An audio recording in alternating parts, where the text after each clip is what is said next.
لنا سبل الهداية وأزحت عن بصائرنا غشاوة الغبايا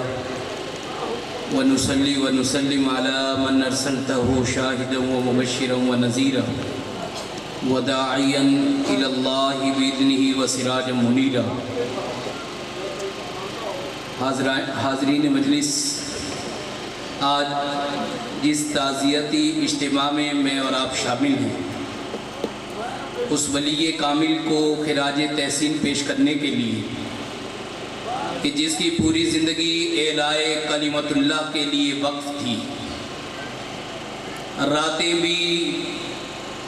جس نے اللہ کی توحید کا ڈنکا بجاتے ہوئے بسر کی، دن کے اجالوں میں جنہوں نے سفر کیا علالت کے باوجود، لیکن اللہ کی توحید پر، آقا علیہ السلام کی ختم نبوت پر، ناموس صحابہ پر کبھی کمپرومائز اس وقت کے ولی نے نہیں کیا تھا. میری جب بھی ان سے ملاقات ہوئی، میں نے ان کی زبان پر اللہ کی توحید کے جملوں کو سنا. میں نے آقا سے حقیقی عقیدت کا اظہار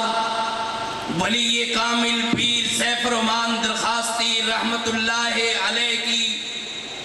زبان سے میں نے اپنے کانوں سے وہ جملے سنے، اور اس وقت کے کلندر نے یہ بات کہی کہ جناب عبدالصمد درخواستی صاحب، کوئی اسٹیج ہو، کوئی محفل ہو، امن کے لیے کردار ادا کرنا، روادارییں، محبتیں،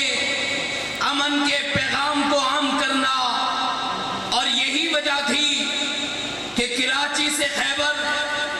کشمیر سے گوادر تک کی سرحدوں پر علامہ سیف الرحمن درخواستی رحمت اللہ علیہ نے اللہ کی توحید کے جھنڈوں کو گاڑا، آقا علیہ السلام کی ختم نبوت کے ڈنکے بجائے، ناموس صحابہ کے لیے دن رات تن من دھن کی بازی لگائی. اور آج اللہ کی بارگاہ میں اور آپ یہ درخواست گزار ہیں کہ پروردگار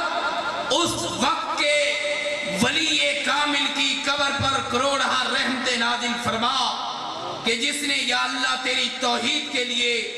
خاتم النبیین کی ختم نبوت کے لیے اور شمع رسالت کے پروانے عظمت صحابہ کے لیے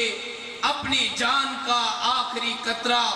اپنے جسم کے آخری سانس اللہ کی توحید کے لیے، آقا کی ختم نبوت کے لیے، دین اسلام کی ترویج کے لیے، امن کے پیغام کو عام کرنے کے لیے انہوں نے اپنی زندگی کا ایک ایک لمحہ بسر کیا. اور ہم سب کو اور کروڑوں طلباء کو جنہوں نے حقیقی صدقہ جاریہ اپنے پیچھے چھوڑا، یہ مساجد، یہ مدارس، یہ طلباء، میں ان کی اولاد کو، ان کے پسماندگان کو یہ سلام پیش کرتا ہوں کہ بھائیو، میرے نوجوان ساتھیو، ان کے اس حقیقی صدقہ جاریہ کو جاری رکھنا. یقیناً ان کی قبر پر رب رحمت نازل فرما رہا ہے، فرماتا رہے گا، اور تا قیامت اللہ پاک ان کی قبر پر باغ جنت بھی بنائے، کروڑہا رحمتیں بھی نازل فرمائے، اور ان کے پسماندگان کو صبر جمیل عطا فرمائے. والسلام علیکم ورحمت اللہ وبرکاتہ.